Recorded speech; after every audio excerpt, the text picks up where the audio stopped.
overcoming the flesh, which is being given to us by our brother Leo Mojica. Thank you, Brother Leo, and take it away, kapatid. Isang mapagpalang araw po sa inyo mga kapatid ko kay Kristo.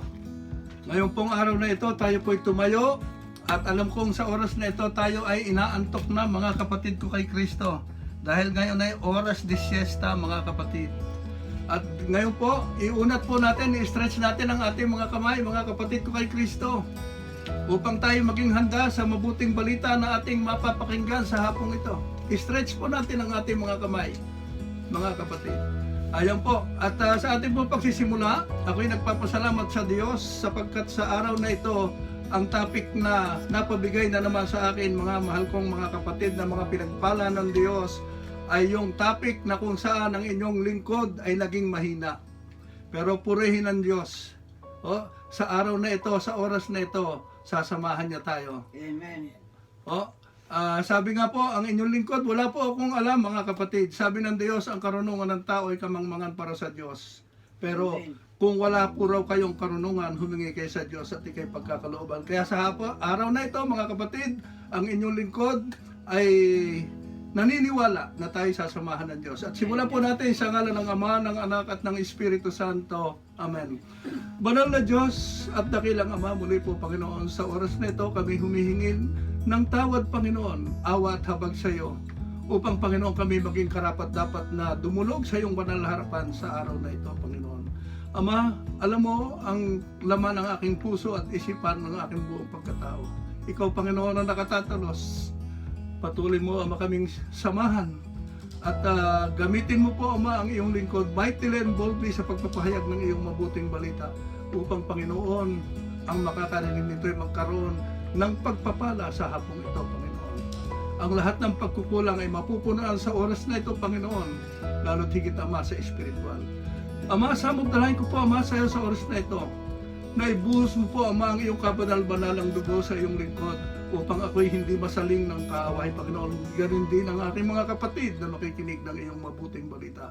Dahil sa pamamagitan naman ng iyong divine protection, ng iyong protection, Panginoon, ng kabanal-banalong mong dugo ay walang magiging hadlang, Panginoon, upang kami masaling ng kaaway sa oras na ito. Pinanghahawakan namin, Ama, ang iyong mga salita at ikaw ang mangungusap sa aming mga kapatid na ito. I must decrease and Christ must increase. Sa mga pagkakataong ito, at kami, Panginoon, ay naniniwala na hindi mo kami iiwan, hindi mo kami pababayaan, at sa oras na ito ay matatanghal ang iyong karangalan, ang iyong kadakilaan, amang Yahweh El Shaddai. At ang lahat ng ito ay inaangkin namin sa dakilang pangalan ni Jesus, naghahari noon ngayon at magpakailanman. Amen. In the name of the Father, the Son, and the Holy Spirit. Amen. Ngayon pong araw na ito, mga kapatid ko ay Kristo, ay ngayon po matutunghayan natin, mga kapatid, ang talk number 6, Overcoming the Flesh. At bago po tayo dumako diyan, mga kapatid, ay babasahin ko po muna ang gospel na hahanguin po natin sa Galatia, sa aklat ng Galatia, talatang kabanata 5, talatang 11 hanggang 21. Hindi maikakaila ang mga gawa ng laman. Una pangangalo niya, karimari-marim na pamumuhay, kahalayan, pagsamba sa Diyos-Diyusan, pangkukulang, pagkapuot, pagkagalit, paninibugho, kasakiman, pagkakabaha-bahagi, pagkakampi-kampi, pagkainggit, paglalasing, walang taros na pagsasaya, at iba pang mga tulad nito. Binabalaan ko kayo tulad noong una, hindi tatanggapin sa kaharian ng Diyos ang gumagawa ng gayong mga bagay. Mga kapatid ko kay Kristo, ang salita ng Diyos. Ngayon po, ay maupo tayo at ating pagtatalakayin sa hapong ito, mga kapatid ko kay Kristo. Overcoming the flesh. Ano ba? Liwanagin natin, mga kapatid. Pwede na po tayong maupo upang kayo makapagpahinga, mag-relax. At bibilisan ko lang po ang aking pagsasalita dahil may time limit po tayo. What is the flesh? The flesh is a clear obstacle to growth in the Christian life, mga kapatid. The flesh is not the body. The flesh is not the emotion. The flesh is not the sexual desire. The flesh refers to human nature separated from God, functioning apart from Him, and thus acting in opposition to Him, mga kapatid ko kay Kristo. So, narinig na po natin at sa akin binasa kung ano-ano yung flesh na sinasabi. So, minsan po sa Bible, sometimes the Bible speak about flesh in a neutral way. All flesh may mean all mankind. Man is created by God, and he is created with a body. All that God has created is good. So our flesh, meaning our bodies, are gift from God. Amen? Oh, so, but man did not stay true to God. He disobeyed God and became a sinner. Because of that, flesh got a second meaning. It may also mean man in his rebellion against God. Sabi po sa Romans 8:8, at ang mga nabubuhay ng ayon sa laman ay hindi maaaring kalugdan ng Diyos.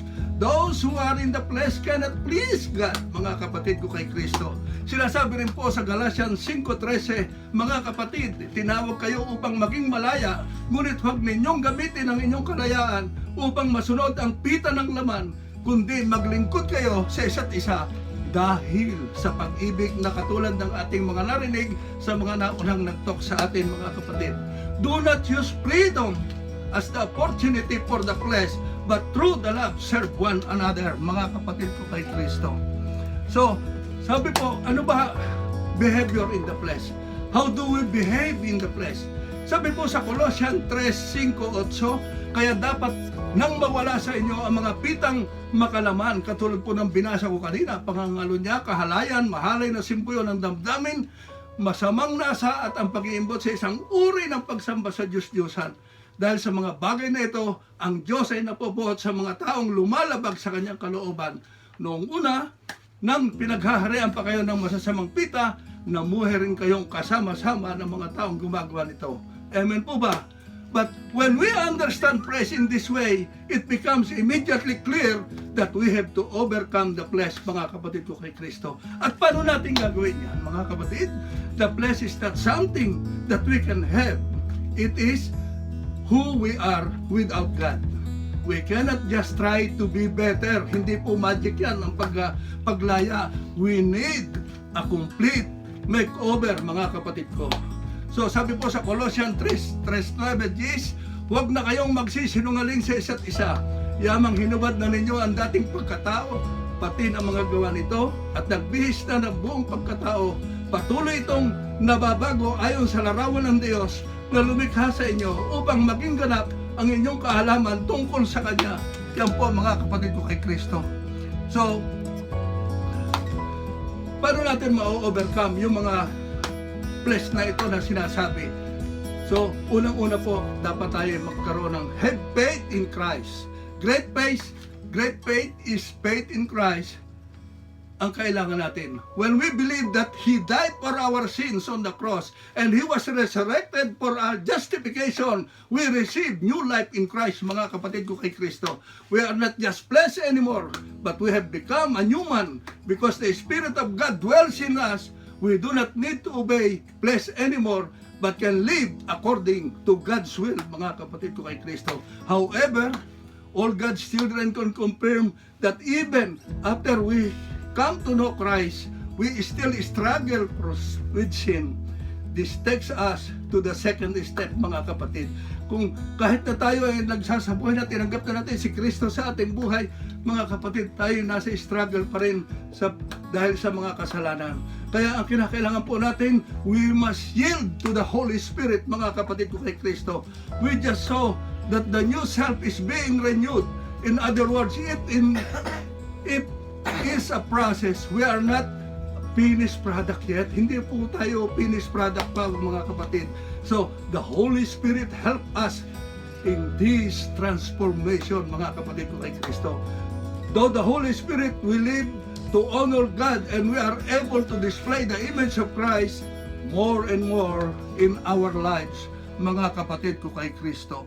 So, nakikita po natin, nasusundan niyo po ako, pasensya na po kayo na medyo mahaba ito, kaya binibilisan ko po ang pagsalita.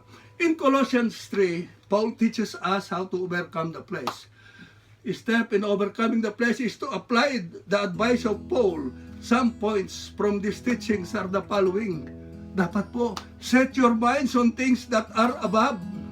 Dapat nakapokus tayo palagi doon sa makalangit na bagay. Sabi po sa Colossians 3:2-4, isaisip ninyo ang mga bagay na panlangit, hindi ang mga bagay na panlupa, sapagkat namatay na kayo at ang tunay na buhay ninyo ay natatago sa Diyos kasama ni Kristo. Si Kristo ang tunay na buhay ninyo, at pag siya'y nahayag, mahayag din kayong kasama niya at makakahati sa kanyang karangalan. Amen po ba, mga kapatid? Amen. So, when we see the beauty and the word of the Lord Jesus, when we realize how great a salvation He has brought to us, we will honor Him more and sinless. Mga kapatid ko kay Kristo. Sunod po, put to death therefore what is earthly in you. Dapat tapusin na natin kung ano yung mga bagay na talagang dati nating kinabubuhay. Sabi po sa Colossians 3:5, Paul is realistic. Our sinful desires do not just disappear. Hindi parang magic. We have to put them to death. We have to be actively resisting them on a daily basis, mga kapatid ko kay Kristo. So, as the Lord has forgiven you, so you also must forgive. Sabi po sa Colossians 3:13, magpaumanhinang kayo at magpatawaran. Kung mahinanakit kayo sa isa't isa, pinatawad kayo ng Panginoon, kaya't magpatawad din kayo, mga kapatid. When we are wrong, we want to get revenge, mga kapatid. But it makes us bitter and ruins relationship. One of the main things to help us grow in holiness is to be able to forgive others. And how we can do it, mga kapatid ko kay Kristo, katulad ng ating narinig kanina sa ating mga kapatid na naunang nagsalita, sabi po, put on love. Lagyan natin ng pag-ibig. Sabi po sa Colossians 3:14, at higit sa lahat mag-ibigan kayo pagkat ito ang buklod ng ganap ng pagkakaisa. And when we love other people, we become lovely ourselves. We will be ready to help others in every possible way, and in doing so, we will display Christ's love. Mga brother ko, mahal kong mga kapatid. So, pangalawa po, be thankful. Magpasalamat tayo. Sabi po sa Colossians 3:15, at paghariin ninyo sa inyong puso ang kapayapaang kaloob ni Kristo, sapagkat ito ang dahilan kaya kayo tinawag upang maging bahagi ng isang katawan ng ating Panginoon. Amen po ba? So, when we have a heart that is overflowing in thankfulness for all God's graces that we have received, we have the right attitude towards God, and we will be generous to other people. Amen po ba, mga kapatid ko kay Kristo? So, let the word of Christ dwell in you richly. Yun. Sabi po sa Colossians 3:16, ang mga salita ni Kristo ay itanim ninyong mabuti sa inyong isip. Magpaalalahanan kayo at magturuan ng buong kaalaman. Umawit kayo ng mga salmo, ng mga himno, at mga awiting espiritual na may pagpapasalamat sa Diyos, mga kapatid ko kay Kristo. When we read, study, and meditate upon the Word of God, our aspirations and our values remains anchored in God's will, not in our thoughts. It will help us to be obedient to God and not to find excuses, live according to the flesh. So, kung tayo po ay laging hahayaan natin ng Diyos, tayo po ay talagang makikita natin ang pagbabago sa ating buhay pananampalataya, mga kapatid ko kay Kristo. So, overcoming the flesh and be alive in the Spirit. So, living the Christian life could be challenging at times. We go through those moments where our flesh literally wages against our spirit, and we find ourselves struggling with our sinful desires. Like Paul said in Romans 7, we desire to do what is right, but we find ourselves doing the wrong we do not want to do. So, kung yan po ay nangyayari at nagaganap sa atin, mga kapatid, huwag po tayo mag-alala. The good news, the good news is through Jesus Christ. We can overcome our sinful nature and live according to the Spirit. But you've got to consciously put in the effort and live according to the desires of the Spirit and not with the flesh, mga kapatid ko kay Kristo. Like Paul said in Romans 12:2, renew your mind and do not conform to the pattern of the world. Katulad po ng narinig natin kanina sa ating mga naunang speaker, huwag na kayong umayon sa takbo ng mundong ito. Mag-iba na kayo at magbago ng isip upang mabatid ninyo ang kalooban ng Diyos kung ano ang mabuti, nakakalugod sa Kanya at talagang ganap. Bakit? Not conforming to the pattern of the world consciously, making the choice and effort not to do certain things the world consider all right, and letting the Word of God guide you in everything you do you stand. So, the fight against the flesh is a daily struggle, mga kapatid. So, we have to stay prepared, mga kapatid ko kay Kristo. Narinig niyo po yon? So, we must stay prepared. So, at sa mga pangyayaring ito, kung tayo dumadating, dahil tayo palagi sinusubukan, no? Talagang kailangan po natin ang Savior natin. We need a Savior, someone to come and rescue us. And this is exactly who Jesus is and what He achieved by dying on the cross, mga kapatid ko kay Kristo. At the cross, Jesus took our sins upon Himself and bore God's punishment that we deserve. Kinuha ng ating Panginoon ang kasalanang dapat tayo ang maparusahan. Ganyan tayo kamahal ng Diyos. Sabi po sa 1 Peter 2:24, sa Kanyang pagkamatay sa krus, dinala Niya ang bigat ng ating mga kasalanan upang tuluyan na nating iwan ang pagkakasala at mabuhay tayo ayon sa kalooban ng Diyos. Kayo'y gumaling na sa pamamagitan ng Kanyang mga sugat. Tandaan mo yan, mga kapatid. Tandaan po natin yan. Tayo'y gumaling sa pamamagitan ng mga sugat ng ating Panginoon. But He did not just take away our sin. Hindi niyo po magic na inalis ang ating mga kasalanan. Ano pa ang isang ibinigay niya sa atin, mga kapatid? He also gave us His perfection, His righteousness.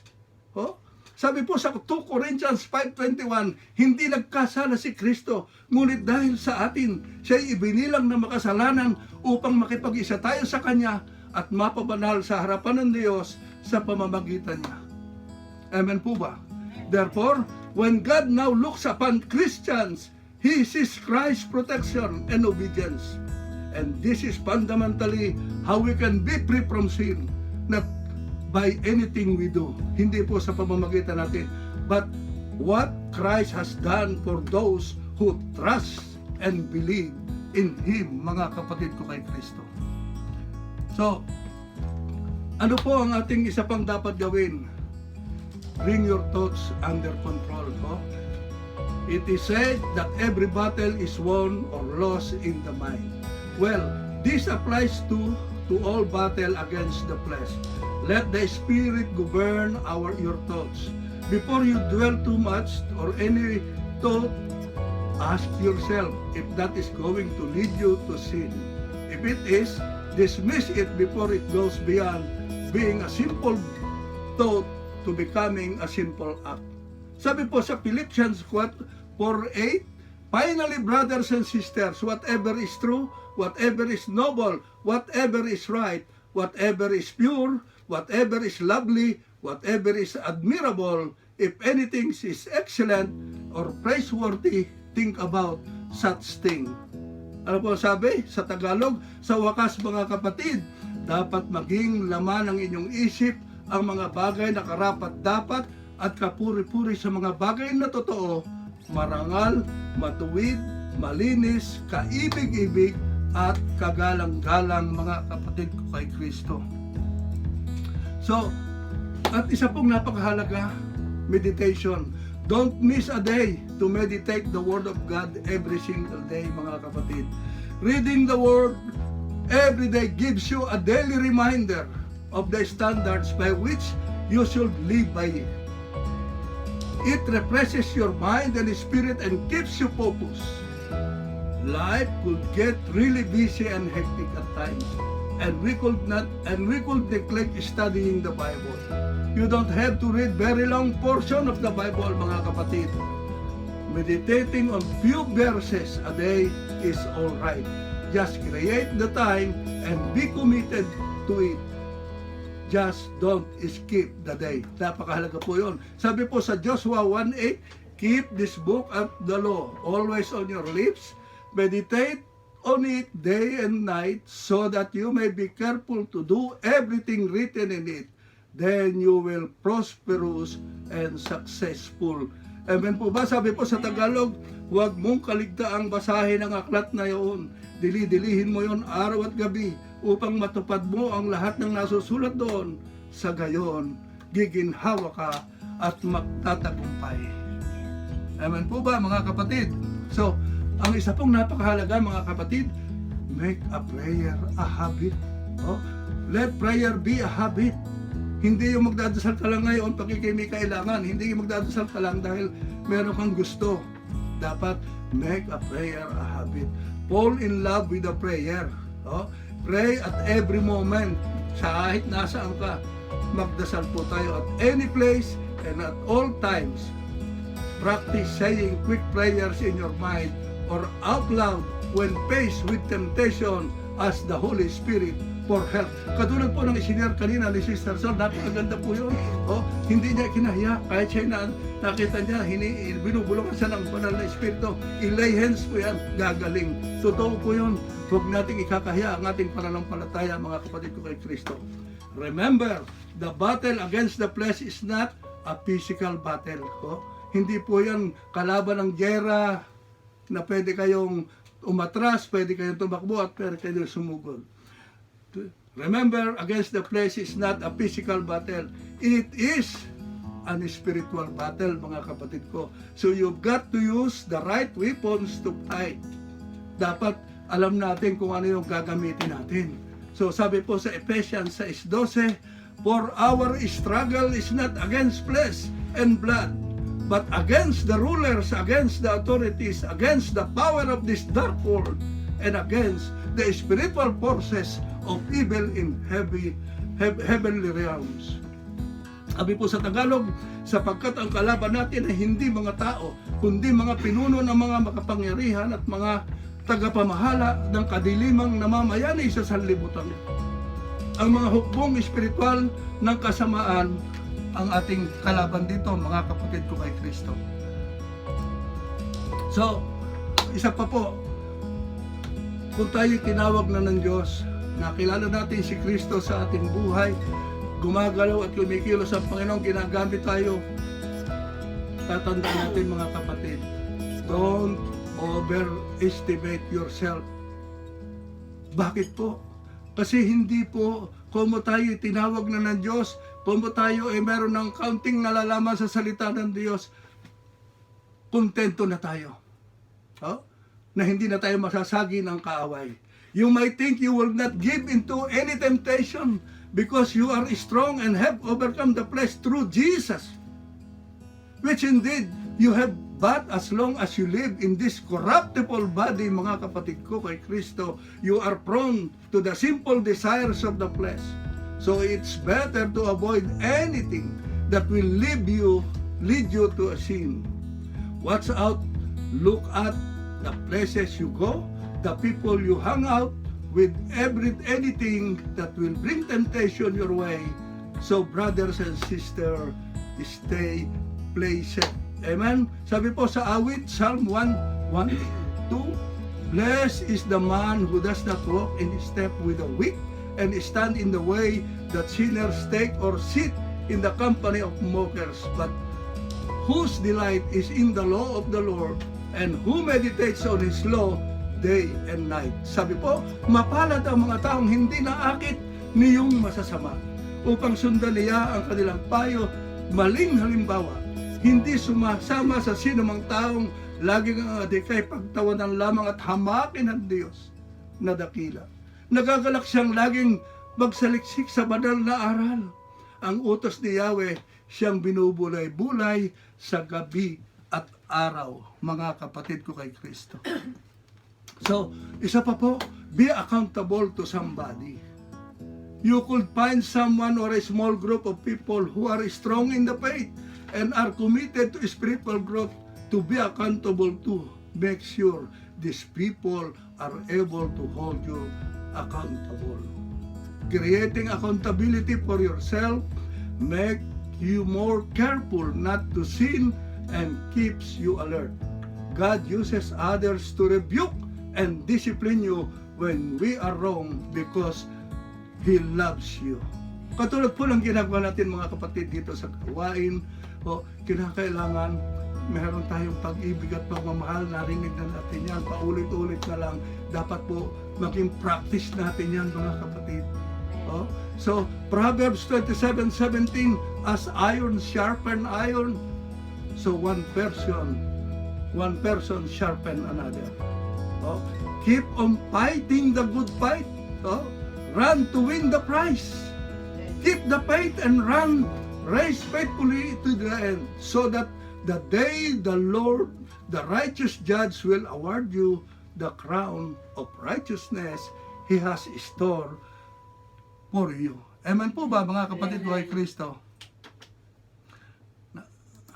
So, yan po narinig natin, be accountable with somebody.